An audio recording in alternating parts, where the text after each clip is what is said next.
యోహాను సువార్త 8వ అధ్యాయము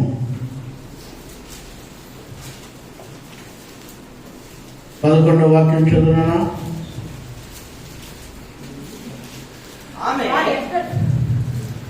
ఎవరైనా నీకు శిక్ష విధింపలేదా అని అడిగాను.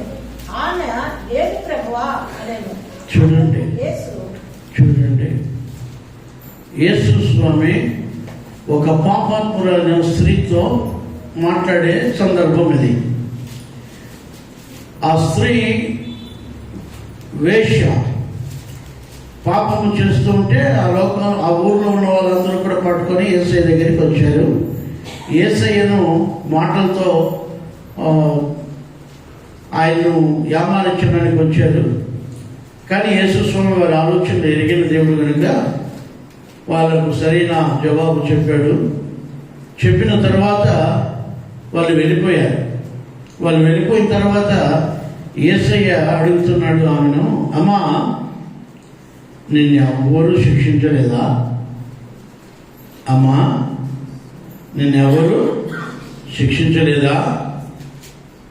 ఇదిగో నేను కూడా నిన్ను శిక్షించను. ఎట్లా చెప్పండి? నేను కూడా నిన్ను శిక్షించను.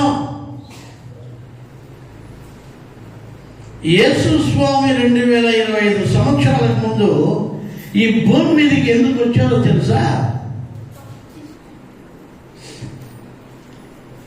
మనమందరము శిక్షార్హులమే.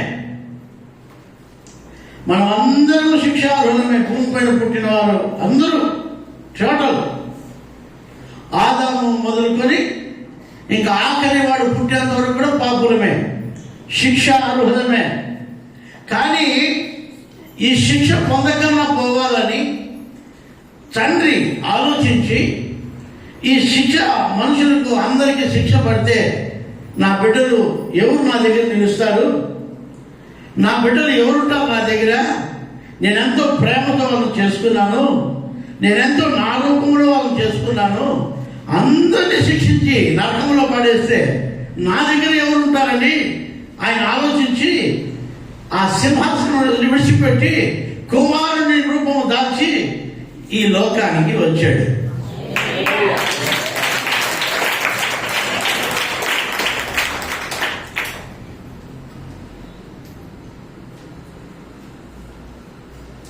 ఈ భూమిలో ఎందరైతే నన్ను గ్రహిస్తారో, నన్ను అంగీకరిస్తారో వాళ్ళను శిక్షలో నుంచి విడిపిస్తాను, వాళ్ళకు శిక్ష లేకుండా చేస్తానని ఆయన వచ్చి మొట్టమొదటిగా ఈ పాపాత్మురాలని స్త్రీతో మాట్లాడుతున్నాడు. అమ్మా నేను కూడా నిన్ను శిక్షించను. నేను శిక్షించడానికి రాలేదు, నేను రక్షించడానికి వచ్చానమ్మా. కాబట్టి నువ్వేం భయపడద్దు. అయితే ఒకటి మాత్రమే నువ్వు చేయాలి, ఇక మీదట పాపము చేయొద్దు. ఎట్లా ఆ పాపం వల్లే కదమ్మా నీకు వచ్చింది శిక్ష. ఆ పాపమే చేయకపోతే నేను శిక్షించను, ఈ ఊరోళ్ళు శిక్షించను. కాబట్టి నువ్వు ఇంక మీదట పాపం చేయొద్దు. ఎందుకంటే నేను నిన్ను క్షమిస్తున్నాను.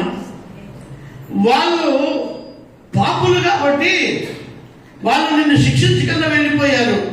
మీరు కూడా పాపులే కదరా అంటే వాళ్ళకి అర్థమైపోయి వెళ్ళిపోయారు. కానీ నేను పాపిని కాదమ్మో, నేను పరిశుద్ధుడును కనుక శిక్షించడానికి యోగ్యుడును కనుక. అయితే నేను ఈ లోకానికి వచ్చిన కాన్సెప్ట్ శిక్షించేదానికి కాదు, రక్షించేదానికే వచ్చాను.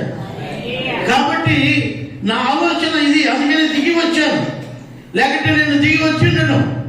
నిన్ను శిక్షించడానికి నేను రాలేదు, నిన్ను రక్షించడానికి ఈ లోకానికి నేను వచ్చానని ఆ పాపాత్ములైన స్త్రీతో దేవుడు చెప్తూ ఉన్నాడు.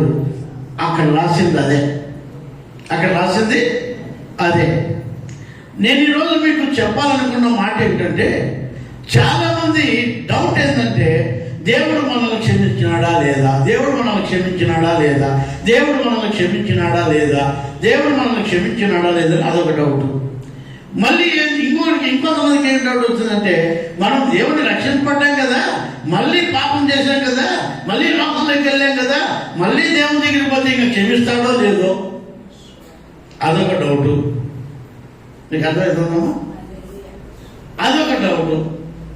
అమ్మా నిజమే, నైజం, మానవుల యొక్క నైజం ఏంటంటే, పౌలు గారు అంటారు, నేను ఏది చేయకూడదనుకుంటున్నానో దాన్నే చేస్తున్నాను, ఏది చెయ్యాలనుకుంటున్నానో దాన్ని చేయలేకపోతున్నాను అంటాడు ఆయన. పౌలు గారు ఒక మాట చక్కగా, నేను ఇది చేయకూడదు, ఈ పాపిష్టి పని చేయకూడదు, ఈ పనికిరాని పని చేయకూడదు అనుకుంటానో కానీ అదే చేస్తాను అంటున్నాడు. అంటే మనం ఏదైతే చేయకూడదు అనుకుంటామో ఆ పాపాలు చేస్తూ ఉంటాం, అట్లని చేస్తానే పోకూడదు. అందుకని యేసయ్య దగ్గరికి వచ్చేసాడు కదండి, యేసయ్య మనల్ని క్షమించేసాడు కదండి. పోలీసుల దగ్గర నుంచి తప్పించాడు, కోర్టుల నుంచి తప్పించాడు, ఎవరు హత్య చేయకుండా తప్పించాడు, రోగాల నుంచి తప్పించాడు, మరి దయ్యాల నుంచి తప్పించాడు, భూతాల నుంచి తప్పించాడు, శత్రువుల నుంచి తప్పించాడు, రోగాల నుంచి తప్పించాడు, మరణము నుంచి తప్పించిన దేవుడు ఈ రోజు నీతో మాట్లాడుతున్న దేవుడు. ప్రైజ్ ది లార్డ్, హల్లెలూయా, హల్లెలూయా. అమ్మా ఇదిగో నేను వాళ్ళు క్షమించిన, వాళ్ళు వెళ్ళిపోయారు కదా, వాళ్ళు శిక్షించలేదు కదా, అయితే నేను కూడా నిన్ను శిక్షించను, నీతిమంతుడైనా నేను కూడా నిన్ను శిక్షించను, నేను శిక్షించడానికి రాలేదు, నిన్ను క్షమించడానికి ఈ లోకానికి నేను వచ్చాను అంటున్నాను. Praise the lord. మనుషులమైన మనము దేవుని స్తోత్రకరంగా తొట్టిల్లుతూ ఉంటాం. దావీదు చాలా భక్తిపరుడు, ఆ దేవుడు సాక్ష్యం ఇస్తాడు, నా హృదయానుసారుడు అంటాడు. ఏమి? నా హృదయానుసారుడు అంటాడు. వాడిని చూస్తే పక్కన పెట్టడానికి కొట్టుకుంటాడు ఆయన. దేవుడే సాక్ష్యం చెప్పాడు మంచోడని, కానీ పక్కడు భార్యను ఆశించాడు, పక్కింటి భార్యను ఆశించాడు. దేవుడు మళ్ళీ ప్రభా నేను పాపిని దేవుని దగ్గరికి వచ్చి పశ్చాత్తాపడితే దావీదుని క్షమించాడు. ఉరియా భార్య విషయంలోనే కదా, ఇంకా నా దాసుడు ఏ పాపము చేయలేదంటాడు బైబిల్లో. ఆ ఒక్క విషయంలో తప్ప ఇంకే పాపము చేయలేదు. ఏమో ఎంత ఈజీగా దేవుడు మాట్లాడుతుందండి. ఆయన ఎంత కరుణామయుడు, ఎంత దయామయుడు. అవునండి, మనం ఒక్కొక్కసారి అలాంటి పాపాలు చేస్తూ ఉన్నాం. ఒకసారి మోషే దేవుని స్తోత్రం, మోషే ధర్మశాస్త్రం ప్రకారమే నరహంతకుడు పరలోక రాజ్యంలో ప్రవేశించాలంటాడు. మోషే ద్వారా రాపించిన ధర్మశాస్త్రం ప్రకారమే మోషేని రాయించాడు, మోషే దగ్గర రాయించాడు. అయితే మోషే యేసయ్య నమ్మక ముందు ఐగుప్తును చంపి ఇసుకలో బాధ పెట్టేశాడు. యుద్ధానికి పోయి ఎన్ని మందిని చంపించాడు? ఐగుప్తు దేశం తరఫున పోయి ఎన్ని వందల మందిని చంపించాడు, ఎన్ని వేల మందిని చంపించాడు. ఈ నరహంతకుడు పోతాడా? పోడు. కానీ దేవుడు కృప కలిగిన దేవుడు కాబట్టి మోషేని క్షమించి ఒక గొప్ప నాయకునిగా చేశాడు.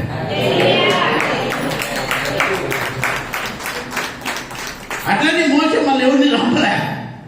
దేవునికి స్తోత్రం. చంపుకుంటానే పోతాంటే కాదు కదా. నేను ఎందుకు ఈరోజు మీకు చెప్తానంటే, పెద్ద పెద్ద గొప్ప గొప్ప భక్తుల్లో కూడా కొన్ని బలహీనతలు బైబిల్లో రాసి పెట్టాడు. వాళ్ళందరూ కూడా దేవుడు క్షమించాడు. వాళ్ళని క్షమించింది మనల్ని క్షమించాడా? ఆ రోజు కృపాయుగం కూడా కాకపోయా, అప్పుడే క్షమించాడు. ఇప్పుడు కృపాయుగము మనల్ని నిశ్చయముగా క్షమిస్తాడు, నిశ్చయముగా క్షమిస్తాడు. అయితే వచ్చి ప్రభువా నేను పాపిని అంటే చాలు, నేను తప్పు చేశాను నాయన, నీ కోపం పుట్టించాను నాయన నన్ను క్షమించు నాయన అంటే చాలు.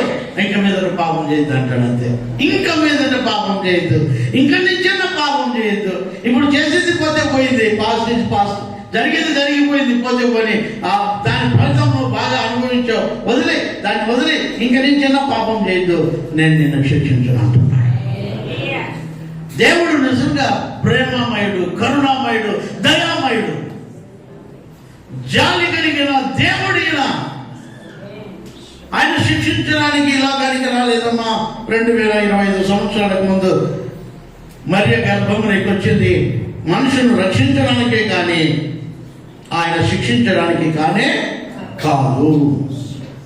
ఆయన మనల్ని రక్షించడానికి యేసుక్రీస్తు ప్రభుల వారుగా ఈ లోకానికి మనుష్య కుమారుడిగా వచ్చారు. యోహాను సువార్త 5వ అధ్యాయము 14వ వాక్యం చదువు నాయన. 5:14. అటు తరువాత యేసు దేవాలయంలో వారిని చూచి, ఇదిగో స్వస్థత నొందితివి, మరి ఎక్కువ కీడు నీకు కలగకున్నట్లు ఇకను పాపము చేయకమని చెప్పగా, 38 సంవత్సరాల నుంచి రోగంతో పడి పాపంతో పడి కూడి అగసాటం పడి వస్తున్న ఆ వ్యక్తిని దేవుడు స్వస్థపరిస్తే ఒకరోజు ఇట్లే గుళ్ళో కనిపించాడంట. మన గుళ్ళో లాగానే వాడు కనిపించాడు. ఒరే నువ్వే కదా పడింది టైం స్వామి, నేనే 35 నుంచి పడినాను స్వామి, నువ్వే కదా స్వామి నన్ను బాగా చేసింది అని వాడు పరిచయం చేసుకొని మాట్లాడుతున్నాడు. యేసు స్వామి అంటాడు, నేనేరా నిన్ను స్వస్థపరిచింది, నేనేరా నిన్ను బాగు చేసింది, నేనేరా నిన్ను క్షమించింది. అయితే ఇంకెక్కువ కీడు నీ మీదకి రాకుండా ఇక మీదట పాపము చేయొద్దు. ఎంత చక్కటి మాటలు దేవుడు చెబుతున్నాడు ఒకసారి ఆలోచించండి. నిజంగా దేవుడు క్షమించే దేవుడు.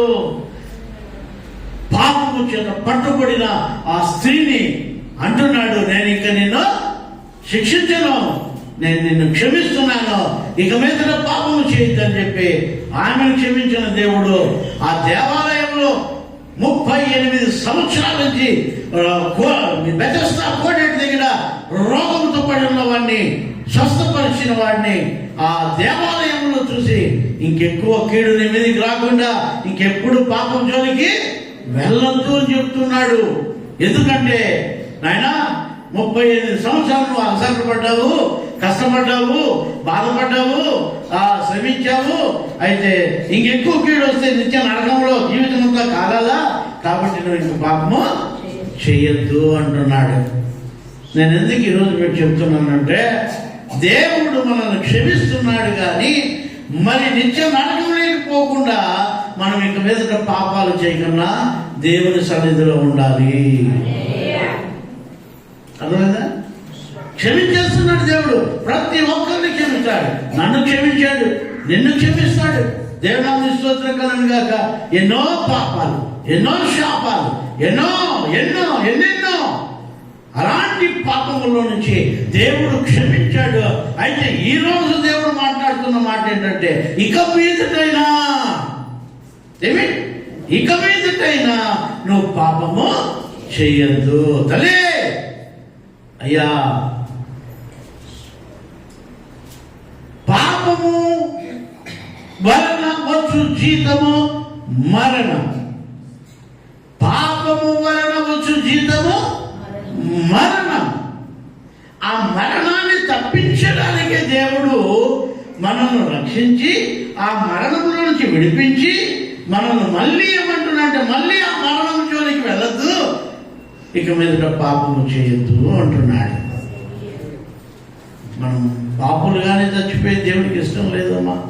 అయ్యా, పాపిగా బ్రతికేది ఇష్టం లేదు, పాపిగా చనిపోయేది ఇష్టం లేదు దేవునికి. మనం పరిశుద్ధులమై మరణానికి దూరముగా జీవానికి దగ్గరగా మనం ఉండాలని దేవుడు కోరుకుంటున్నాడు. హల్లెలూయా, హల్లెలూయా. జీవ మరణములు మనలోనే ఉన్నాయి.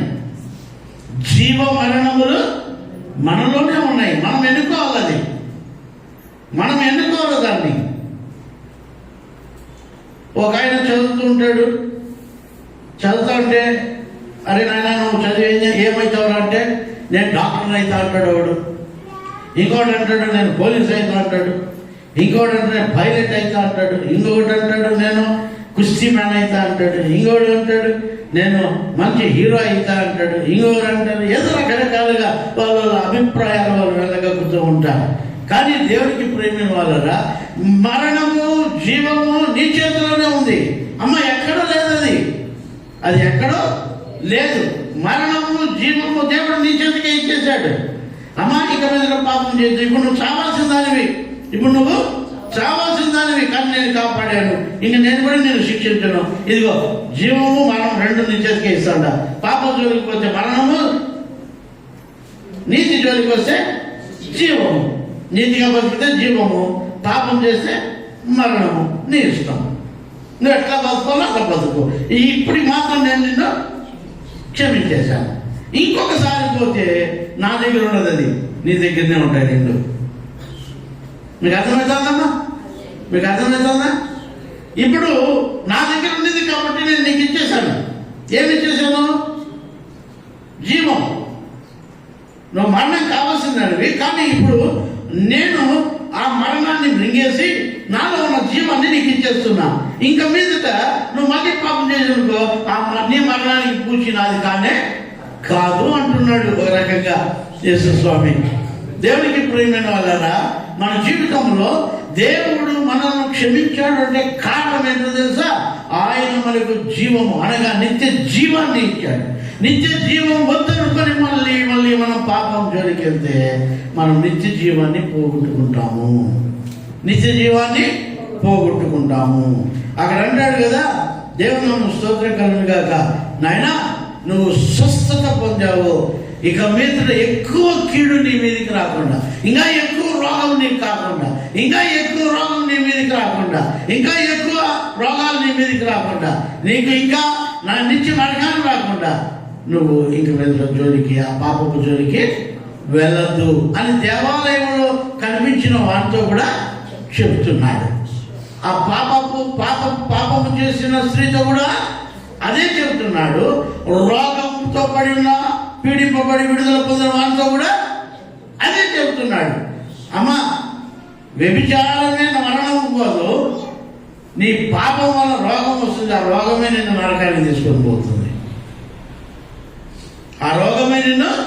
నరకానికి తీసుకొని పోతుంది. అయితే నేను ఈరోజు మీకు చెప్తున్నాను, మన జీవితాల్లో పాపము జోలికి మనం వెళ్ళకుండా ఉండాలని దేవుడు మనల్ని క్షమించి నిత్య జీవమును ప్రసాదిస్తూ ఉన్నాడు. ప్రైజ్ ది లార్డ్, హల్లెలూయా.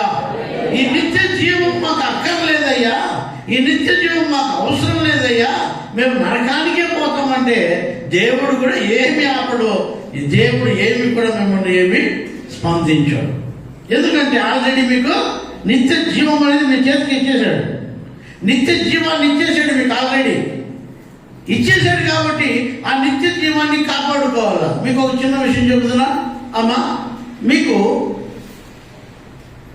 ఉద్యోగానికి పోయినావో కూలికి పోయినావో ఏమో మీ ఇష్టం. ఉద్యోగాన్ని పో, కూలికన్నా పో, లేకపోతే వ్యాపారానికన్నా పో. ఇప్పుడు నెల చెప్పుదరికి ఏమి ఇస్తారమ్మా? మీకు జీతం ఇస్తారు. జీతం ఇస్తారా ఇరమ్మా? ఇస్తారా ఇరమ్మా? కూలి డబ్బులు ఇస్తారా ఇరమ్మా? ఇకపోతే ఊరికైనా ఉంటామా? వాడి జుట్టు ఊడిపోదు. కష్టపడి పని చేయించుకొని మాకు డబ్బులు ఇవ్వా అని వాడు ముందే ఇచ్చేస్తాడు భయపడి పాపం, మళ్ళా అది రాదని. ఇప్పుడు జీతం డబ్బులు మీకు ఇచ్చేశాడు, మీరు జీతం డబ్బులు ఇంటికి తెస్తా ఉన్నారమ్మా, ఇంటికి తెస్తా ఉన్నారు. ఆ జీతం డబ్బులు దారిలో ఒకడేం చేస్తాడు, ఆ జీతం డబ్బులు తీసుకొని పోయి సారా కట్టుకు పోతాడు. ఇంకోటి ఏం చేస్తాడు, వ్యభిచార గృహానికి పోతాడు. ఇంకోటి ఏం చేస్తాడు, రేసుకురాలకు పోతాడు. ఇంకొకటి ఏం చేస్తాడు, సారాయి కట్టుకు పోతాడు. ఇంకొకటి ఏం చేస్తాడు, నానా విధాలుగా చీలిపోతాడు. ఇంటికి కొంతమంది ఆ జీతం డబ్బులు ఎత్తుకొచ్చి ఇంట్లో భార్య దగ్గరికి ఇస్తారు, లేకపోతే అమ్మ నాన్న దగ్గరికి ఇస్తారు, లేకుంటే ఆయనే మెయింటైన్ చేయొచ్చు కూడా. ఇప్పుడు ఆ జీతం డబ్బులు ఆ పక్కకి ఈ పక్కకి తీసుకోపోయినోడు బాగుపడతాడా, నేరుగా ఇంటికి తెచ్చినోడు బాగుపడతాడా? చెప్పండి, కొంచెం గట్టిగా చెప్పండి. ఇంకొంచెం గట్టిగా చెప్పండి. ఇంటికి తెచ్చినోడే బాగుపడతాడా? ఇప్పుడు ఆత్మీయ జీవితంలోకి రండి. ఈ ఆత్మీయ జీవితంలో కూడా దేవుడు నిత్య జీవాన్ని మనకి ఇచ్చేస్తున్నాడు. ఇంకా ఈ ప్రయాణంలో మనం పోతున్నాం ఇంటికి. ఎక్కడికి? మన ఇంటికి పోతున్నాం. దేవుడు ఇచ్చిన ఈ నిత్య జీవాన్ని దానింటి ఈ పక్కకి ఆ పక్కకి ఆ పక్కకి ఈ పక్కకి యెహోషువతో చెప్తాడు, నువ్వు కుడికైనా ఎడమకైనా తిరగదునైనా నేరుగా పో అంటాడు. నువ్వు కుడికి ఎడము కుడికి ఎడము కుడికి ఎడము జిగ్జాగ్గా పోయి జిగ్జాగ్గా పోయి జిగ్జాగ్గా పోయి ఈ కొంపకు పోయి కన్నా ఆ కొంపకు పోయి ఆ కొంపకు పోకుండా ఈ కొంపకు పోయి ఈ కొంప తలుపులు తట్టి ఆ కొంప తలుపులు తట్టి లాస్ట్ నీ కొంపకు నువ్వు చేరవు. నీ కొంపకు నువ్వు చేరవు. ఇప్పుడు నువ్వు ఏం చేసుకొని పోతావు? ఇక్కడ దాంట్లో పోతా డబ్బు ఎత్తుకొని పోయినాడు, జీతం తీసుకున్నాడు, వేసవికి రానికి పోయాడు. వాడు ఆ వేసవికి ఉండే రోగాలనే అంటించుకొని పోతాడు. నాకు అర్థమైందని చెప్తాడాలేమా? దేవుని స్తోత్రం. సారాయి పట్టుకుపోయాడు. వాడు సారాయి తాగి తాగి తాగి ఊపిరితిత్తులు కిడ్నీలు అన్ని కాలిపోయి అన్ని నాశనం అయిపోయి అంతా అయిపోయిన తర్వాత వాడి బ్లడ్లో ఒక ఒక భాగం కూడా బ్లడ్ ఉండదు, కొత్త ఆలకాలం మాత్రమే నిలిచి ఉంటుంది. ఇంక వాడే పోతాడు. ఇంటికి చేస్తారా? చాలేడు. ఈ ఇస్పెట్ గాడి వాడి దగ్గరికి పోదాం. ఇస్పెట్ గాడి వాడు పోతాడు. ఈ మొక్క పడుతుందేమో ఆ మొక్క పడుతుందేమో ఈ మొక్క పడుతుందేమో ఆ మొక్క పడుతుందేమో అంటే లాస్ట్కు వాడి మొక్కలన్నీ కరిగిపోయింటాయి. లాస్ట్కి హస్తి భజనలా నిలబడి ఉంటాడు. వాడిని చేస్తాడా? వాడు చేరడు. ఇప్పుడు పుష్కలంగా ఉంటే వాడు ఎవడంటే జీతం ఇచ్చాడు, ఆ జీతం నెమ్మదిగా తీసుకుపోయి ఇంట్లో బెవాలు దాచిపెట్టుకుంటాడే వాడు పుష్కలంగా ఉంటాడు. పాలకు కావాలంటే రూపాయి తీసుకొని పోతాడు, పాలు తెచ్చుకుంటాడు. బియ్యం కావాలంటే రూపాయి తీసుకొని బియ్యం తెచ్చుకుంటాడు. ఆ పక్కింటోడులా ఏమైనా చేస్తుంది మొండ మోసుకుని ఎవరికి దావా గట్టిగా ఏమైంది వచ్చిన జీతంతో తాగేదంటే ఏమైంది వాళ్ళు కొట్టుకుంటారు, వీళ్ళు కొట్టుకుంటారు, వీళ్ళు మాత్రం బాగా తినేసి కొనుక్కుంటారు. ఎందుకు చెప్పండి? ఆరోగ్యకరంగా ఉంటారు, దీవెనకరంగా ఉంటారు. ఎందుకయ్యా?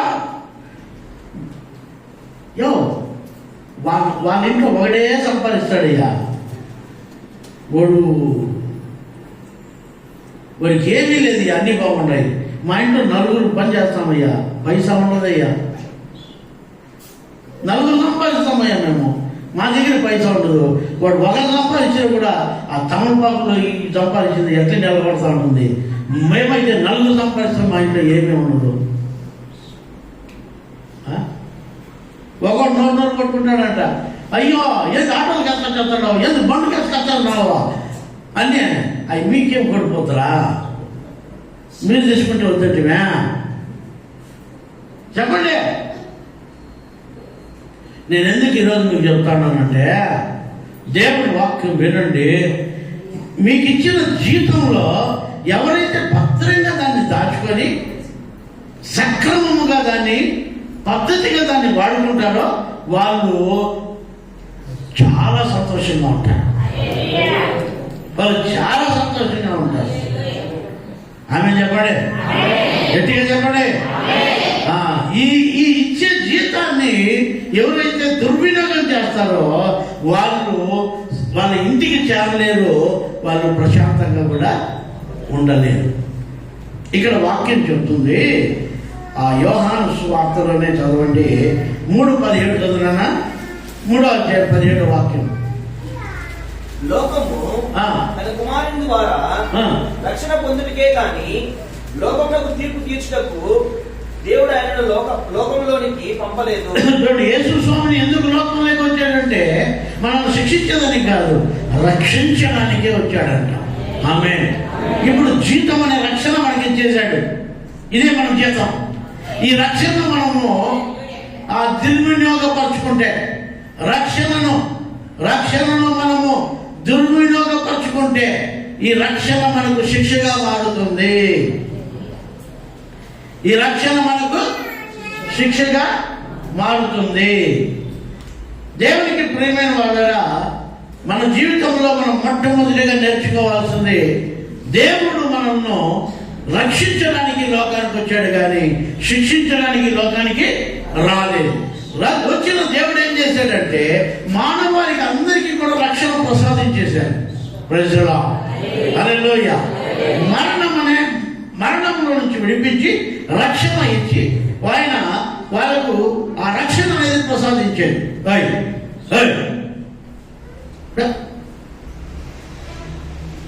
రక్షణ అనేది ప్రసాదించేసాడు. ఈ రక్షణ చాలా విలువైంది.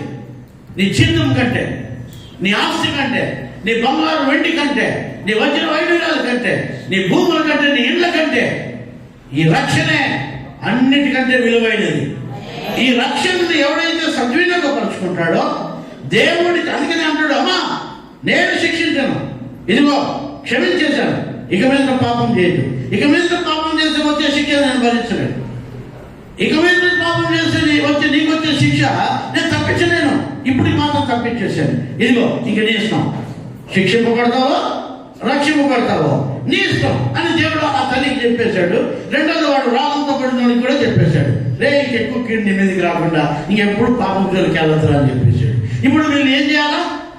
ఆ దేవుడు ఇచ్చిన రక్షణను భద్రంగా కాపాడుకుంటా పోవాలా. దానికి మనం దాంట్లో ప్రయాణం చేస్తున్నాం. ఇప్పుడు మనమంతా జర్నీలో ఉన్నాం. ఆత్మీయ యాత్ర ఇది. ప్రైజ్ ది లార్డ్, హల్లెలూయా. ఈ ఆత్మీయ యాత్రలో దేవుడు ప్రసాదించిన ఈ రక్షణను మనము సద్వినియోగపరుచుకొని ఏ మాత్రము కూడా పాపపు జోలికి వెళ్లకుండా, పాపపు క్రియల్లోకి వెళ్లకుండా, కుడికి కానీ ఎడమకు కానీ మనం తప్పిపోకుండా దేవుడిచ్చిన రక్షణను భద్రంగా పట్టుకొని హ్యాపీగా హల్లెలూయా స్తుతి మహిమ ఎల్లప్పుడు దేవునికి చెదము, హల్లెలూయా స్తుతి మహిమ ఎల్లప్పుడు దేవునికి చెదము. హల్లెలూయా హల్లెలూయా హల్లెలూయా హల్లెలూయా హల్లెలూయా హల్లెలూయా. ఎవరైతే ఇలాగ నేరుగా పోతారో, దేవుణ్ణి స్తుతించుకుంటా, దేవుని కనపరుచుకుంటా, దేవుడిచ్చిన రక్షణను గట్టిగా పట్టుకొని ఎవరు దానిని అపహరింపకుండా, ఎవరు దానిని దొంగలించకుండా, ఎవరైతే దాన్ని గట్టిగా పట్టుకొని ఈ ప్రయాణంలో ఈ యాత్రలో పోతూ ఉంటారో వాళ్ళు ఎవరైతే మన సొంత ఇళ్ళనే ఆ పరలోక రాజ్యములకు చేరతారో వాళ్ళు సంతోషముగా ఉంటారు. ఈ భూమి పైన సంతోషంగా ఉంటారు, మన ఇల్లు చేరినాక కూడా సంతోషంగా ఉంటాము, నెమ్మదిగా ఉంటాము. అక్కడ సంతోషం ఉంది, అక్కడ ఆనందం ఉంది, అక్కడ జీవం ఉంది, అక్కడ ఆరోగ్యం ఉంది. ఈరోజు దేవుని వాక్యం వింటున్న దేవునికి ప్రియమైన వాళ్ళరా, 2025 సంవత్సరాల ముందు సర్వ మానవాళికి, పుట్టినోళ్ళకు పుట్టబోయే వాళ్ళకు అందరికీ రక్షణ ఇచ్చేశాడు. ప్రైజ్ ది లార్డ్, హల్లెలూయా హల్లెలూయా. ఎవరైతే ఈ రక్షణను సద్వినియోగపరుచుకుంటారో, ఎవరైతే ఆయన పాదాలు పట్టుకొని ప్రభువా నేను పాపిని వేడుకుంటారో వాళ్ళను ఆ పాపముల నుంచి, ఆ మరణముల నుంచి విడిపిస్తారు.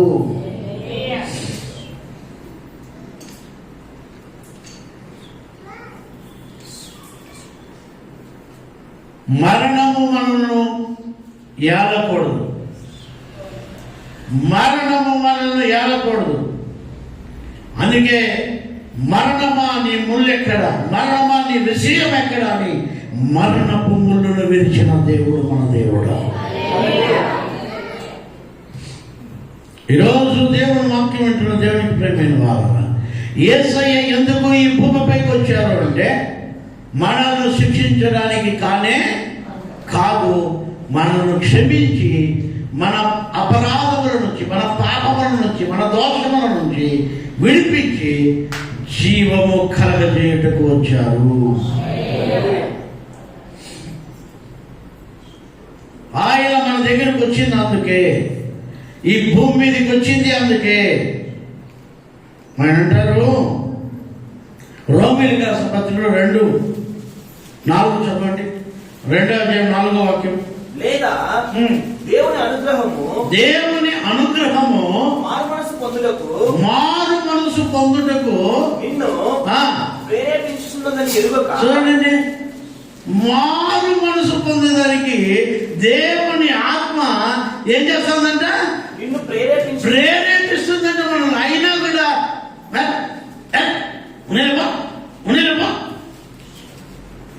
ఏది ప్రేరేపణ కలుగజేస్తుందంట. ఏం చేస్తుందంట? ప్రతి మనిషికి ప్రేరేపణ అనేది ఉంటుంది. మనసులో ఒక ప్రేరేపణ పడుతుంది. అయ్యా నువ్వు ఇట్లా చేయొద్దు, నువ్వు ఇట్లా చేయొద్దు, అయ్యా నువ్వు ఇట్లా చేయి, నువ్వు ఇట్లా చేయి, అమ్మ నువ్వు ఇట్లా చేయొద్దు, ఇట్లా చేయొద్దు, నువ్వు ఇట్లా చేయి, ఇట్లా చేయి అని మనసులో ప్రేరేపణ పుట్టించేది దేవుడు. చెడ్డ ప్రేరేపణ వచ్చిందంటే అది సాతానుంది, మంచి ప్రేరేపణ వచ్చిందంటే దేవుంది. మీకు అర్థమైందా? మీకు అర్థమవుతుందా లేదా? మంచి ప్రేరేపణ మనకు వచ్చిందంటే అది దేవుని ఆత్మ మనకు మంచి ప్రేరేపణ ఇస్తున్నాడు. అందుకని దాని ప్రకారం నడుస్తామని మనం నడవాలి. అక్కడ ఏమంటే మంచి ప్రేరేపణ దేవుడు నీకు అనుగ్రహిస్తున్నాడు నువ్వు ఎరుగక అంటున్నాను. ఆయన అనుగ్రహం ఐశ్వర్యమును సహనమును దీర్ఘశాంతమును తృణీకరించుదువా. ఏమంటా? ఏమేమి తృణీకరిస్తున్నాం మనము? చెప్పండి. ఏమేమి తృణీకరిస్తున్నాం మనము? అనుగ్రహమును. చదువు చదువు చదువు. ఆయన అనుగ్రహ ఐశ్వర్యమును ఐశ్వర్యమును సహనమును దీర్ఘశాంతమును తృణీకరిస్తావా? ఎట్లమ్మా? నా తండ్రి మీరు మాట ఆలోచించండి. దేవుడు మనకి ఇప్పుడు ఏమేమి ఇచ్చాడు? ఇప్పుడు చదవండి. దేవుడు మనకి ఇప్పుడు ఏమి ఇచ్చాడు? మనసులో ప్రేరేపణ పుట్టిస్తున్నాడు. గుడికిరా అని. కానీ మనం గుడికి రాము. ఆదివారమైన గుడికి రాము. కానీ ఆత్మ ప్రేరేపణ పుట్టి గుడికి పో, గుడికి రాన వాక్యం విన్న వాక్యం. ఇది దేవుడి ప్రేరేపణ.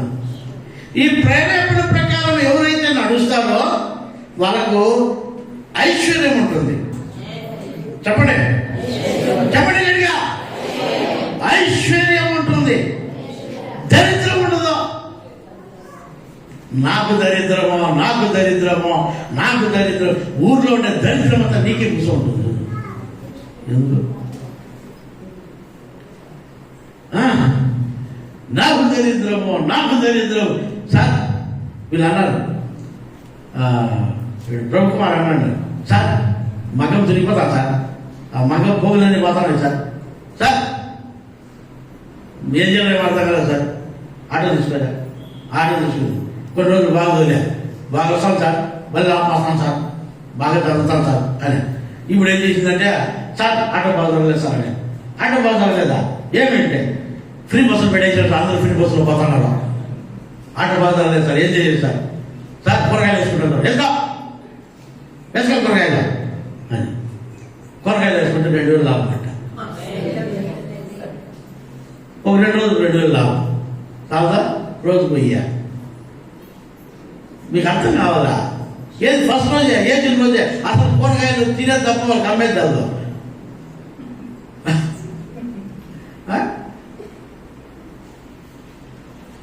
దేవుని ఏర్పాట్లే ఇవన్నీ కూడా. మీకు అర్థమవుతుందా? కొంతమంది ఏమన్నా చేయనా పాయ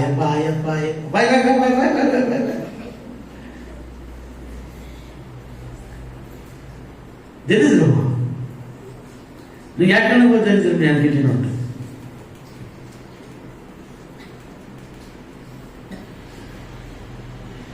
దేవుని ఆత్మ ప్రేరేపణ ప్రకారం నువ్వు నడిస్తే మొట్టమొదటిగా దేవుడు నీకు ఇచ్చేది ఐశ్వర్యం. మీ బైబిల్ ఉన్నాయా మాటలు? లేదంటే నా బైబిల్ ఏమన్నా ఊరికే చెప్తాను. నేను కొత్త బైబిల్ ఒకటి పెట్టుకున్నా. మీ బైబిల్ ఉందా లేదా? ఆ మాట ఉందేనో లేదో బైబిల్ చూపించండి నాకు. మీ బైబిల్ చూపించండి. మీ బైబిల్లో ఆ మాట ఉందేనే? ఓకే. నా బైబిల్ కూడా కరెక్ట్. అట్లయితే నా బైబిల్లో ఉంది, దేవుని ఆత్మ ప్రేరేపణ ప్రకారం ఎవరైతే నడుస్తాడో వానికి ఈ లోకంలో ఐశ్వర్యం ఉంటుంది.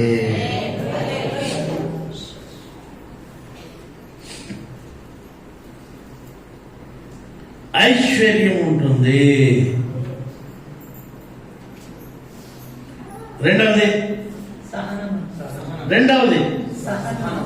సహనము.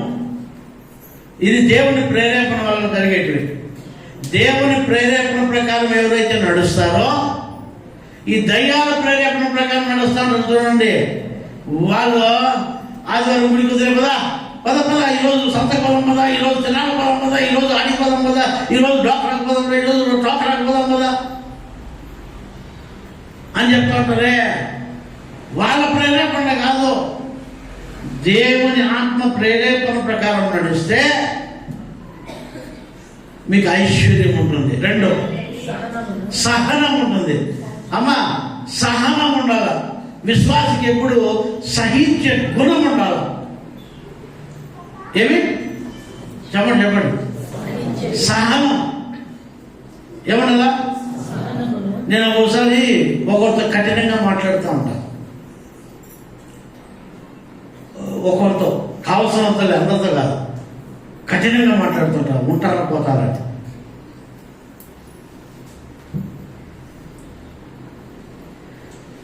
కొంతమంది ఉన్నారు ఊళ్ళాడతారు, కొంతమంది గట్టిగా ఉన్నారు, కొంతమంది ముడిచిపోయినారు. సమయాన్ని బట్టి సందర్భాన్ని బట్టి మాట్లాడుతూ ఉంటాను నేను. అది ఒక హెచ్చరికగా మాట్లాడుతుంది, కానీ వాళ్ళ చెడు కోరి మాత్రం కాదు. ఎందుకంటే వాళ్ళు వేరే ఆలోచనల ప్రకారం నడిచేటప్పుడు, అది దేవుడు నన్ను ప్రేరేపించినప్పుడు వాళ్ళకి అవి హెచ్చరిస్తూ ఉంటాను. నేను ఎందుకు ఈరోజు మీకు చెప్తున్నానంటే, సహనం ఉండాలి. ఓర్పాకు ఓర్పు లేదు, రూతుకు ఓర్పు ఉంది. మీకు అర్థమవుందా? ఓర్పాకు ఏం లేదంట. ఎవరు సహనం ఉంటే ఎవరైనా సహనం ఉండకపోతున్నాం. ఒకరు ఒక మాట అంటే పట్టరు. ఒకరు ఒక ఆయన వచ్చి కూర్చుండేది మా చర్చిలో. ఆయన వల్ల నాకు 4 గంటలు ఉంటుంది. ఎవరున్నా పొరపాటున మోకాలు అక్కడ తగిలిందంట,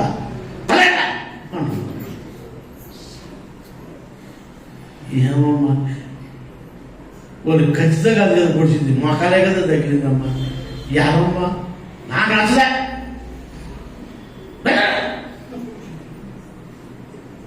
ప్రభువా, ఈ అమ్మని ఎంత పెరిగినే పంపించేస్తావా, అంత మేలు స్వామి అని నేను ప్రార్థన చేసి బాగా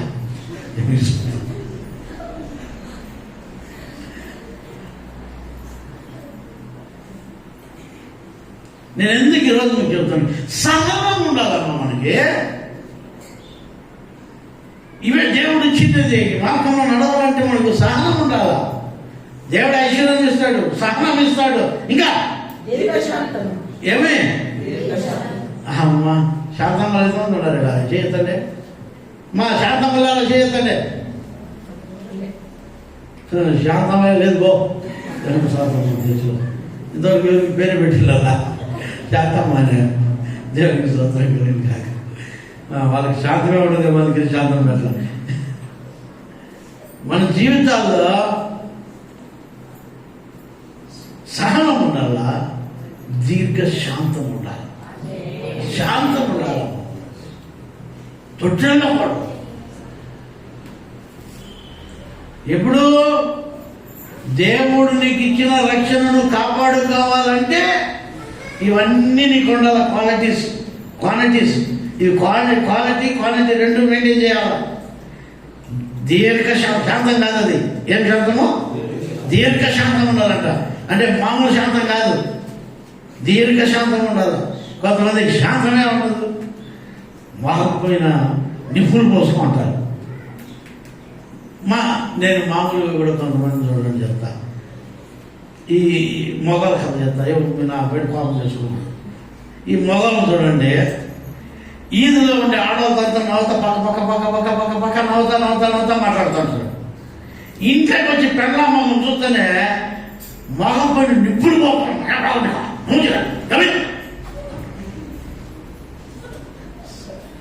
మరి నేను మొండమయ్యా రోడ్లో ఉండలతో అట్లా బాగా పక్క నాతో మాట్లాడుతుంటే కదరా, నాతో కూడా అట్లా మాట్లాడితే ఎవరిని నీతో పలకరిస్తే కుక్కనట్టు కట్టి పెట్టి కయ్యో అని అనిపించుకోండి. ఏమవుతుంది ఏమవుతుంది ఆ చెట్లు కడుక్కున్న పోదని ఆ చెట్లు కడుపు ఉన్నా కొంచెం కొంచెం పూసుకొని వస్తుంది ఆయన.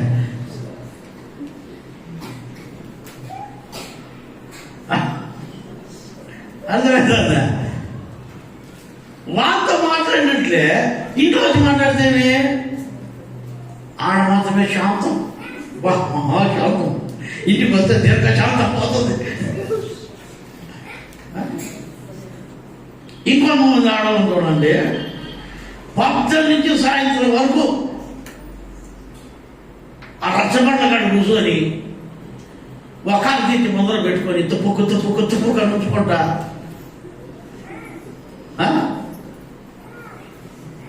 ఆ పుయ్య వాళ్ళు వచ్చే వాళ్ళు ఉంచుతారో తెలీదు, లాంటి వాళ్ళు వస్తే ఉంచుతారో కాదు. నిన్న గేటు చేసేదానికి వచ్చినాడు ఒకడు, వాడు వచ్చినాడు అమ్మా అబ్బా ఆ రోడ్డు అంతా గొప్ప చేసేటాడు.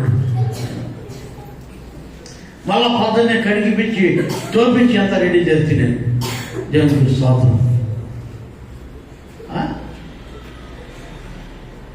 పక్క నవ్వుకుంటా రచ్చబండ పైన అంతా ఉంటారా.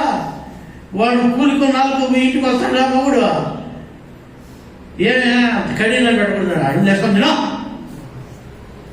తినా. వాడు 1 వారం 2 వారాలు 3వ రోజు ఊత కూడా పడుకో. ఏం చేస్తాడు నా మొగుడా వాళ్ళు పడతాడు స్వామి, నా మొగుడికి అతనికి తక్కువ. ఏం చేస్తారు పట్టుకునిండా గుట్లో పెట్టి ఎగదీసి దిగదీసి టెంకాయ పడతా. భర్త కష్టపడి వచ్చాడు, ఇంటికి వస్తానే ఒక నీళ్ళు ఇచ్చి చెంబులో నీళ్ళు ఇచ్చి ప్రేమతో ఇంటికి వచ్చిన భర్తను ప్రేమతో ఆకట్టుకోవాలి. కానీ కదా అడుగుడా ఈ రచ్చబండ మాత్రం ఎట్లుండే కిలకిల ఉంటువే. ఆడమాత్రం వచ్చింది ఈ 3 చూసే ముందు ఎందుకు రాదు నీకు? వీళ్ళు ఎవరు వీళ్ళు ఈ విషయం తాగేసి వాళ్ళు పెట్టుకుంటారేమో అట్లా బిగబెట్టుకుంటారు అమ్మాయిలో. బాగుండవా?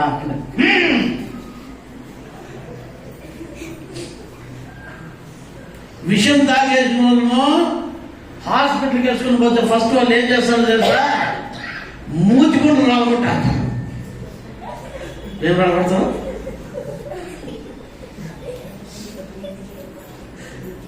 మీకు తెలుసమ్మా, మూతికుంటూ రాగొట్టేసి లోపలికి పైప్ వేసి మందు పంపిస్తారు. ఎందుకంటే పెట్టాయి దవడలు 2 ఇంకా ఈ ఏడాది గ్యాప్ ఉండదు, అందుకని పొన్ను కొట్టేస్తారు.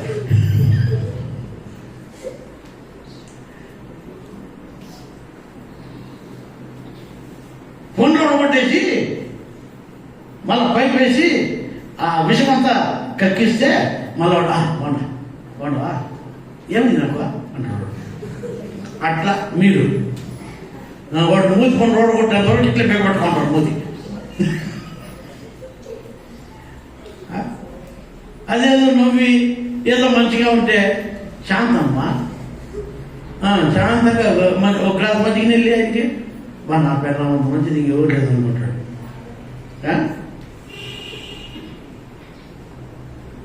అలాగే మన శాంతం కలిగి జీవించాలా, రెండవది దీర్ఘశాంతం కలిగి జీవించాలా, సహనం కలిగి జీవించాలా, ఇంకోటి చదువు దీర్ఘశాంతమును తృణీకరించుదువా. ఏం చేస్తున్నాం మనము? వీటన్నిటిని తృణీకరిస్తున్నామంట. ఒకటి దీర్ఘశాంతాన్ని, సహనాన్ని, ఐశ్వర్యాన్ని, వీటన్నిటిని మనం తృణీకరిస్తున్నాం. ఇంకా దరిద్రం ఏమంటుంది? దరిద్రం లేక ఐశ్వర్యాన్ని తృణీకరిస్తుంది, సహనాన్ని తృణీకరిస్తుంది, దీర్ఘశాంతాన్ని తృణీకరి. ఇవన్నీ దేవుడు ఇచ్చిందయ్యా నీకు, ఇదంతా దేవుడు ఇచ్చింది. అందుకని ఆయన చెప్తాడు, అమ్మా నువ్వు ఇంక నుంచి టెన్షన్ పడద్దు, పోషణ ఎట్లా జరిగేది, వ్యభిచారం చేస్తే పోషణ వస్తుందేమో అని నువ్వు శాంతంగా ఉండేగా, దీర్ఘశాంతంగా ఉండు, సహనం కలిగి ఉండు. కొన్ని కష్టాల్లో, బాధల్లో, ఇబ్బందుల్లో సహనంగా ఉండు. నేను నీకు ఐశ్వర్యాన్ని ఇస్తాను. వాడు రోగగ్రస్తులు చెప్తున్నాడు, రేనైనా నువ్వు పనికిరాని పనులు చేసి సంపాదించి రోగాలు తెచ్చుకోవద్దురా. ఇదిగో దీర్ఘశాంతంగా ఉండు, నేను నీకు ఐశ్వర్యం ఇస్తాను. నెమ్మదిగా ఉండు, సహనం కలిగి ఉండు, నేను నీకు ఐశ్వర్యం ఇస్తాను. పనికిరాని పనులు చేసి డబ్బు సంపాదించడానికంటే దేవుని దగ్గర సహనంగా దీర్ఘశాంతంగా ఉండి దేవుని ఐశ్వర్యం తీసుకుంటే ఎంత బాగుంటుందో ఒకసారి ఆలోచించండి. ఎంత బాగుంటుందో ఒకసారి ఆలోచించండి. నా దేవునికి ప్రేమ వల్ల దేవుడు మనం ఆశీర్వదించాలి, దేవుడు మనం దీవించాలి.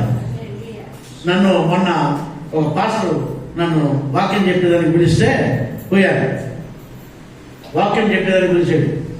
పోతే ఆయన మీరేం చేస్తున్నారు అని అడిగారు. నేను డాక్టర్ అండి, హాస్పిటల్లో ఉంది, డాక్టర్ అన్నాను. ఓహో, అట్లయితే బాగా సంపాదించారు నేను. ఎందుకంటే హాస్పిటల్లోనే కదా ఇంక డబ్బులా కొబ్బలా అట్లాంటివి చేసి అన్ని నాశనం అయినాయి సార్. అందుకే దేవుడి సేవకు వచ్చిన అన్ని పెట్టేసి దేవుని సేవకుడు అయిపోయాడు. ఇప్పుడు వద్దు, ఆ వృత్తి వద్దు, నాకు డాక్టర్ వృత్తి వద్దు. ఇంకా నాకు కావాల్సింది దేవుని సహనం, దేవుని శాంతం, దేవుని ఐశ్వర్యము నాకు కావాలి అని ఆయన దేవుని ఆత్మ ప్రేరేపణను బట్టి ఆ వృత్తులన్నింటినీ విడిచిపెట్టి, ఆ పనికిరాని జీవితాలన్నీ విడిచిపెట్టి దేవుని సేవకుడుగా మారాడు.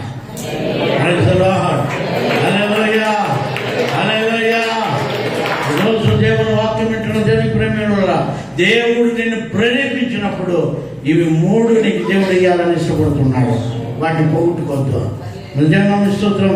ఇక్కడ వాక్యం చెప్తుంది యోహాను సువార్త 8:15. ఒకసారి మనం చదువుదాం, త్వరగా సమయం అయిపోతుంది. తీర్పు తీర్చుచున్నవారు ఎవరికి తీర్పు తీర్చను.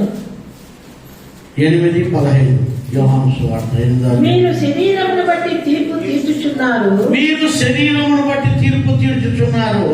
నేను ఎవరికి తీర్పు తీర్చను. నేను ఎవరికి తీర్పు తీర్చను. చూస్తారా, వారికి ఒకటి పండి అమ్మా, వారికి ఒకటి పండి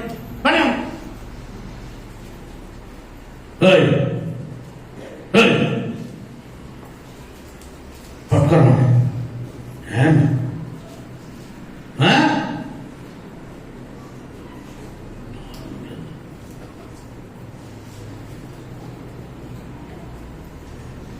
దేవుని వాక్యము ప్రేరేపణ కలిగినప్పుడు మనం ఎప్పుడైతే ఆ ప్రేరేపణకు లోబడతామో అప్పుడు మన జీవితాలు మారిపోతాయి. అప్పుడు నిజమైన క్షమాపణ దేవుడు మనకి ఇస్తాడు. దాన్ని మారు మనసు అంటారండి. Praise the lord. Hallelujah, hallelujah. మారు మనసు ఎప్పుడైతే దేవుని ఆత్మ ప్రేరేపణ కలిగినప్పుడు మనము మారుతామో అప్పుడు మారు మనసు వస్తుంది. దాన్ని బట్టి నీకు ఆశీర్వాదాలన్నీ వస్తాయి. రెండవది, ఈ శరీర సంబంధమైన వాటిని చూసి మనం తీర్పు తీర్చకూడదు. కానీ చదవండి. మీరు శరీరమును బట్టి తీర్పు తీర్చుచున్నారు. నేను ఎవరికి తీర్పు తీర్చను. నేను ఎవరికి తీర్పు తీర్చను. దేవుడు చెప్తున్నాడు. అమ్మా, దేవుడు ఎవరిని శిక్షించడు.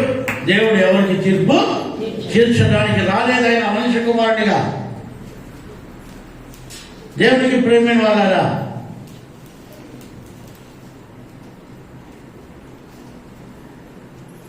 దేవుని వాక్యం వినండి, దేవుని వాక్యం ప్రకారం నడవండి, దేవుని వాక్యానుసారంగా జీవించండి. దేవుడు మిమ్మల్ని ఆశీర్వదిస్తాడు, దేవుడు మిమ్మల్ని దీవిస్తాడు, దేవుడు మిమ్మల్ని కనికరిస్తాడు.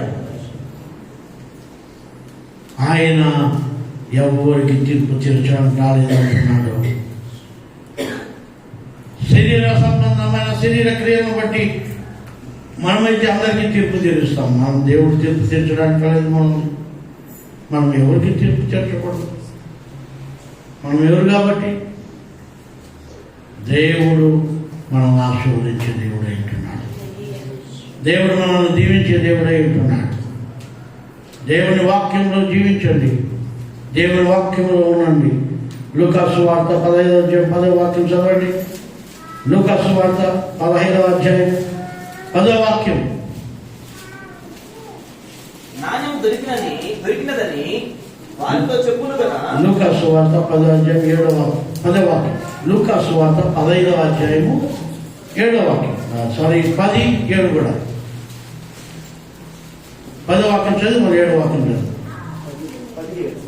వారు మిగిచ్చు పదార్థములను తినుచు త్రాగుచు ఆయనలోనే ఇండుడి. లూకాసు వార్త 15వ అధ్యాయము 10వ వాక్యము 7వ వాక్యము. అటువలే మార్పును పొందుతూ ఒక పాపుని విషయమై దేవుని దూత ఎదుట సంతోషంతో కలుగునని మీతో చెబుతున్నాను. చదవండి. ఇప్పుడు చదవండి బాగా గట్టిగా చదవండి. అటువలే మారు మనసు పొందు ఒక పాపి విషయమై దేవుని దూతల ఎదుట సంతోషము కలుగునని నీతో చెప్పు. చూడండి, మనం ఒక పాపి మారు మనసు పొందితే దేవుని దూతల ఎదుట దేవునికి సంతోషం ఉందంట. మనం సంతోషం కలిగించే బిడ్డలుగా మారాలి. మారు మనసు పొందితే చాలు. ఇది ఈ ఆత్మ ప్రేరేపణ, వాక్య ప్రేరేపణ వలన మనం మారు మనసు పొందితే దేవునికి సంతోషం అంట. అమ్మా, మీరు ఏదన్నా పొరపాటు చేసి దేవుని సన్నిధికి వచ్చేదానికి పాస్టర్ ఏమన్నా అనుకుంటాడేమో, ఏమన్నా అంటాడేమో. నేనేమన్నామ్మా, నేను మిమ్మల్ని ప్రేమిస్తానే ఉంటాను, కానీ మిమ్మల్ని ఏ రోజు నేను ద్వేషించేవాడిని కాదు. మీకోసం మేము రాత్రి పగలు ప్రార్థన చేస్తూ ఉంటాం. వచ్చిన వాళ్ళ కోసం చేస్తాం, రాని వాళ్ళ కోసం ఇంకా ఎక్కువ చేస్తాం.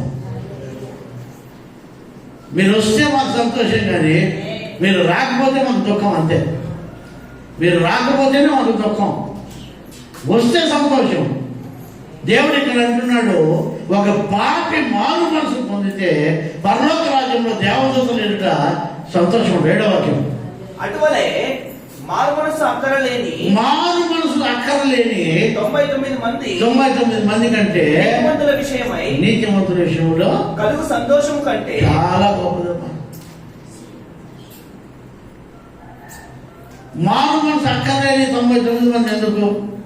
ఒక పాపి మారు మనసు పొందితే అక్కడ సంతోషం ఉంది. అక్కడ ఒక పాపి మారు మనసు పొందితే సంతోషం. మారు మనసు అక్కర్లేని 99 మంది అవసరం లేదు దేవునికి.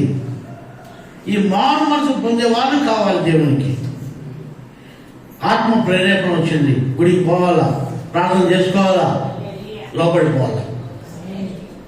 ఆత్మ ప్రేరేపించాడు, మనం దేవుని సన్నిధిలో ఉపవాసం ఉండాలా. దేవుడు మనం ఆత్మ ప్రేరేపిస్తుంది, అది చేయండి, ఇది చేయండి. ఆత్మ ప్రేరేపణ 12 hours ప్రేయర్. ఆత్మ ప్రేరేపణ 12 hours ప్రేయర్. రేపు నుంచి స్త్రీల కూడిక, అంటే జనవరి నుంచి స్త్రీల కూడిక ఉంటుంది, యవనస్తుల కూడిక ఉంటుంది. అది 3వ బుధవారం, 3వ బుధవారమే, 3వ బుధవారం, 4వ బుధవారం. కొంచెం మార్పులు చేశాం, అది మీరు గమనించండి. ఈ ఆత్మ ప్రేరేపణ వలన ఇవన్నీ కూడా ప్రార్థనలు ఎక్కుతూ పోతూనే ఉంటాయి. ఆత్మ మనకి ఏం ప్రేరేపిస్తే అవన్నీ కూడా చేస్తూ ఉండాలి మనం. దేవుని స్తోత్రం. 3వ బుధవారం యవనస్తుల కూడిక, 4వ బుధవారం స్త్రీల కూడిక. దేవుడు మనల్ని ఆశీర్వదిస్తాడు, దేవుడు మనల్ని దీవిస్తాడు. జనవరి నెల నుంచి ఇవన్నీ కంటిన్యూ, స్త్రీల కూడిక యాడ్ అవుతుంది. ఇవి ఇప్పుడు కూడా మనకు కంటిన్యూ అవుతుంది. రేపు బేస్తవారం మనకు ఇక్కడ యవనస్తుల కూడిక కూడా ఉంటుంది. మరి ఈరోజు దేవుని వాక్యం ఉంటున్న దేవునికి ప్రేమైన వలన మన జీవితంలో దేవుని ప్రేరేపణ వలన మారు మనసు పొందితే దేవునికి సంతోషం. మీరు దేవుని గుడిలోకి వచ్చి రక్షణ పొందితే మాకు సంతోషం అమ్మా. మీరు గుడికి వస్తే ఏమనుకుంటారు అంటే మేము ఏమనుకోము. ఇప్పుడు నా బిడ్డ ఉన్నాడు, నా పైన అలిగి వెళ్ళిపోయినాడు అనుకో, వాడు తిరిగి వచ్చినాడు అనుకో, పలానా అంటనా, ఓ వెళ్ళిపో అంటనా. నా బిడ్డ ఎప్పుడెప్పుడు అవుతాడో కాసుకోవట, అవునా కదా? వాళ్ళకంటే ఎక్కువ మీరు. వాళ్ళ కోసం నేను ఏమీ చేయలే. మీకు చేసినంత దాంట్లో కాలువా కూడా వాళ్ళకి చేయలే. మా బిడ్డలకు నేను నిజం చెప్తున్నా మీకు. పొద్దు వాళ్ళు డబ్బిచ్చిన తర్వాతే నేను సంపాదించి వాళ్ళ చదువులకు వాళ్ళ తిండికి ఏదైనా సాయం చేయవచ్చు. కానీ మీకు చేసిన సేవ నా బిడ్డలకు చేయలేదు నేను, అది మాత్రం చెప్తున్నాను. దేవునికి స్తోత్రం. రాత్రనక పగులనక సమయం అనక అసమయం అనక మీకోసం నేను ప్రయాసపడ్డాను. నా బిడ్డల కోసం ఎప్పుడు నేను ప్రయాసపడలేదు.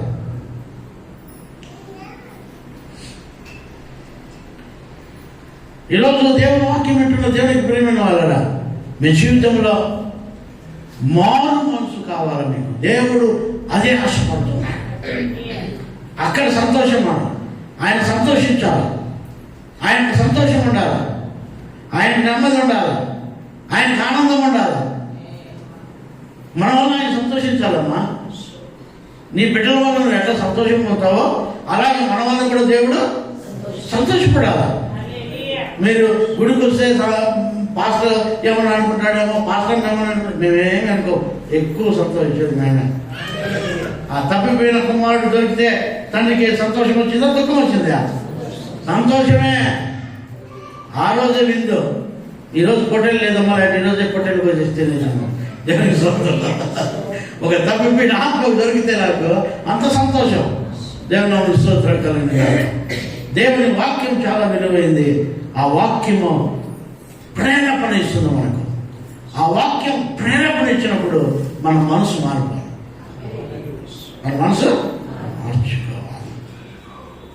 లూకా 5:32, లూకా సువార్త 5:32 వాక్యం చదవమా. లూకా సువార్త 5:32 వాక్యం. మారు మనసు పొందుటకై నేను పాపులను పిలువవచ్చును గాని. నేను పాపులను పిలువచ్చునయ్యా. దానికి సంవత్సరం దేవుడు ఎందుకు వచ్చాడంట? ఒకటి, మన పాపమును క్షమించడానికి. ఆయన శిక్షించేదానికి రాలే, క్షమించడానికి వచ్చాడు. రెండవది, మనల్ని పిలిచేదానికి, పాపులైన మనల్ని పిలిచేదానికి వచ్చాడంట. దేనికంటమ్మా? చెప్పండి. పాపులైన మనల్ని పిలిచేదానికి వచ్చాడంట. అందుకేనమ్మా మేము మీ ఇంటి దగ్గరికి వచ్చేది, మీరు పొలం అంటే పొలం కాటికి వచ్చేది, మీ ఇంట్లో కాటికి వచ్చేది. దేమ్మా గుడికి రాలేదు, రామ్మ గుడికి, మా యశ్వం నమ్మకమ్మ ఏ గుడికి వస్తాయి, ఏం పని లేదు, మాట్లాడితే ఇంటి కాటికి వచ్చేస్తారు. కొంతమంది మాట్లాడితే ఇంటి కాటికి వచ్చేస్తారు. మేము అప్పుడు ఎట్లా ఉంటాం, మేము వచ్చేస్తారు. అందుకని దేవుడు ఎప్పుడు వస్తాడో తెలియదు కాబట్టి రెడీగా ఉండాలి, మనం సిద్ధంగా ఉండాలి. దేవుడు ఎందుకు వచ్చాడంట? మనల్ని పిలవడానికి వచ్చాడంట. ఎక్కడికి? ఆయన వాక్యం దగ్గరికి, ఆయన ఆలయంలోకి, ఆయన రాజ్యంలోకి, ఆయన ఉండే చోట మనం ఉండడానికి, ఆయన నిన్ను నన్ను పిలవడానికి ఈ భూలోకానికి వచ్చాడు. అంతేగాని నిన్ను కొట్టేసి నరికి చంపేసి పాతిపెట్టేసేందుకు రాలే ఆయన. అర్థమైందా మీకు? అర్థమైందమ్మా? మిమ్మల్ని దండించడానికో, మిమ్మల్ని శిక్షించడానికో, మిమ్మల్ని దూషించడానికో, లేదంటే మిమ్మల్ని ఏదో చేసేదానికి దేవుడు రాలే. మిమ్మల్ని క్షమించడానికి, మిమ్మల్ని పిలవడానికి దేవుడి భూమిపైకి వచ్చారు. హల్లెలూయా, హల్లెలూయా, హల్లెలూయా. మిమ్మల్ని పిలవడానికి వచ్చాడు, మిమ్మల్ని రక్షించడానికి వచ్చాడు. నా దేవుడి భూమిపైకి వచ్చింది ఇవే కారణాలు. దేవుడి వాక్యం వింటున్నాను. మీకు ఐశ్వర్యం ఇవ్వడానికి వచ్చాడు, సహనం ఇవ్వడానికి ఇచ్చాడు, దీర్ఘశాంతం ఇవ్వడానికి వచ్చాడు. Praise the lord. Hallelujah, hallelujah. దేవుడిని ఆశీర్వదించడానికి వచ్చాడమ్మా. పిలుస్తున్నాడు ఆయన నిన్ను. జగయ జగయ అంటున్నాడు. జగ్గయ్యకి అర్థం కాలే, నా పేరు ఈయనకి ఎట్లా తెలుసు, నా పేరు ఈయనకి ఎట్లా తెలుసు. మార్తా మార్తా అని పిలుస్తున్నాడు. ఆయన అక్కర్లేని పనులు పెట్టుకున్నావు నువ్వు. మరి ఉత్తమమైనదాన్ని ఎన్నుకునింది. అక్కర్లేని ఎన్నుకుంటున్నాం మనం ఈ రోజుల్లో. తనకలాడి చేస్తున్నాం. అక్కడికి వచ్చింది ఒకటే, దేవుడి పాదాల దగ్గర కూర్చొని విని మారు మనసు పొందాలి. ఇది అక్కడికి వచ్చింది. ఈ రోజుల్లో అక్కర్లేని పనులు చేసిన వాళ్ళు ఎవరు ఒకరు కూడా బాగుపడరు. ఈ అక్కర్లేనివి ఇవన్నీ కూడా మీకు అర్థమవుతుందా? గాజాలు చూసారా? గాజా అమ్మా, వాళ్ళు ఎంత బాగా సంపాదించి డబ్బులు కూడబెట్టి ఉద్యోగాలు చేసి, కూలి చేసి, నాలు చేసి, ఉద్యోగాలు చేసి, వాళ్ళ బాగా అది చేసి బాగా ఇల్లు కట్టుకుంటారు. సిటీ మంచి సిటీనా, అందమైన సిటీనా? ఇప్పుడు నక్కలు కూడా ఉన్నాయి.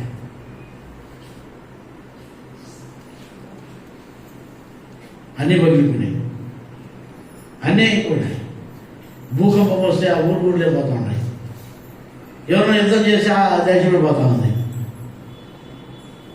ఇప్పుడు ఇంకా పెద్ద పెద్ద బాంబులు కనబడుతున్నారంట, ఎందుకంటే యుద్ధాలు దిగిపోతున్నాయి. మనకు రాదా బాంబులు? వాళ్ళకైనా బాంబులు. మనోళ్ళు మీకంటే మించిపోయిన వాళ్ళు మీకంటే పెద్ద కనబెడుతున్నారు. వాళ్ళు వేస్తారు, మనం వేస్తాము. వాళ్ళు పోతారు, మనం కూడా పోతాం. కాబట్టి అక్కర్లేనివన్నీ భూమి పైన పెట్టుకొని అక్కరుండేది ఎందుకు విడిచిపెట్టేస్తున్నామమ్మా? ఇప్పుడు అక్కరుండేది మారు మనసు పొంది దేవుడు చెప్పింది చేసేదే. ఆ మాట చదువు. మారు మనసు పొందుటకై నేను పాపులను పిలవచ్చి తిని కానీ వస్తానన్నాడు ఆయన. ఎన్నిసార్లు పిలిచినా నీకేం పని పిలుస్తానే ఉంటాం. గుడికిరా ప్రార్థన. మా బంధువులు ఏమో వచ్చినారనుకో, ఒక నిమిషం ఉంటాం మా ఇంట్లో. ఏమిటి ఇదేది స్వామి, ఇదేం భక్తి స్వామి, మేమేదో అడిగి టెంకాయ కొట్టుకొని వచ్చేస్తామా, ఆ టెంకాయ ఇంట్లో కూర్చుంటాము. మీరేదో స్వామి, ఓ అమ్మ మా పొద్దు స్వామి, మీ ఇల్లు వద్దు, మీ తంట వద్దని వెళ్ళిపోతాం. ఈ దేవుని పెట్టిన రోజులు ఒరే నాయన పోండి నాయన, మాకు తలలో వస్తుంది, మేము కొంచెం రోజు తీసుకోవాలంటే మాకేం పని లేదు, ఇంకా కొంతసేపు ముందు పోతా ఉంటుంది. ఒరే పాటలు అయినా వీళ్ళకి పనుల మాకు కొంచెం సుస్తుగా ఉంది, మేము మీటింగ్ కొంచెం పోయి పడుకుంటామంటే మేము వినే ఉంటాంలే, మేము బాబు ఇప్పుడే బాబు మేము ఇంకా కొంతసేపు పోతాం. వాళ్ళన్నా మీటింగ్ మేము రాదు స్వామి, వాళ్ళు వెళ్ళిపోతారు. ఆత్మీయ బిడ్డలన్నా ఇంకా కొంతసేపు వీడే ఉంటాము అని ఏడే ఉంటాం. ఆ మోజీ అయితే పాపం ఒక నిమిషం ఒక తాను కాల్ చేస్తారు. వీటికి వచ్చినట్టు అసలు పోడు. సాయంత్రం శని తగిలితే అప్పుడు పోతారు. సార్ శని కలుగుతాను పోతాను నేను.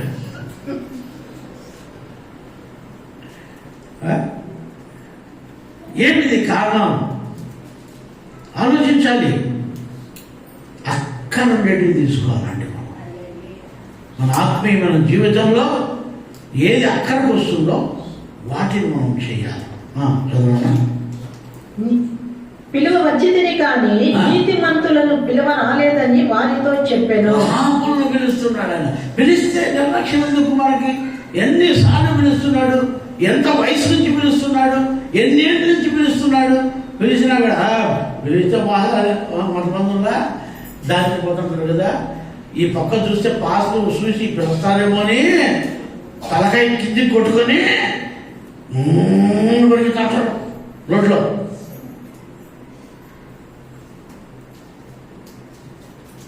చూస్తే యాడ్ పిలుస్తారు అని మేము చూస్తా ఉంటాం. రోడ్లు ఎట్లా బియ్యాలు అందరూ చూస్తూ ఉంటాం అన్నమాట. వాకింగ్ చేస్తూ ఉంటాం. రోడ్డు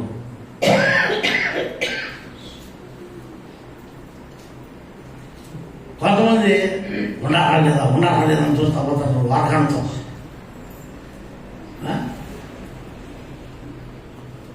నేను ఎందుకు ఈరోజు మీకు చెప్తున్నాను, మిమ్మల్ని ఎందుకు దేవుడు పిలుస్తున్నాడు? అయ్యా మీకు శ్రేష్టమైన దేవుడు ఇవ్వడానికి, మిమ్మల్ని శిక్షించడానికి కాదు దేవుడు పిలిచేది. మిమ్మల్ని నరకానికి పంపడానికి కాదు, మిమ్మల్ని ఏదో చంపేసి, మిమ్మల్ని ఏదో శిక్షించేసి, మిమ్మల్ని దండించేసి, మిమ్మల్ని ఏదో అనరాని మాటలు అనేసి మిమ్మల్ని ఏదో బాధ పెట్టేయాలని కాదు దేవుని ఆలోచన. దేవుడు మిమ్మల్ని ఐశ్వర్యవంతులుగా చేయాలని, దీర్ఘశాంతులుగా చేయాలని, సహనము కలిగిన వారిగా చేయాలని, ఆయన బిడ్డలుగా మిమ్మల్ని చేయాలని దేవుడు కోరుకొని పిలుస్తున్నాడు. హల్లెలూయా, హల్లెలూయా. ఆయన పిలుపుకు లోబడతావా?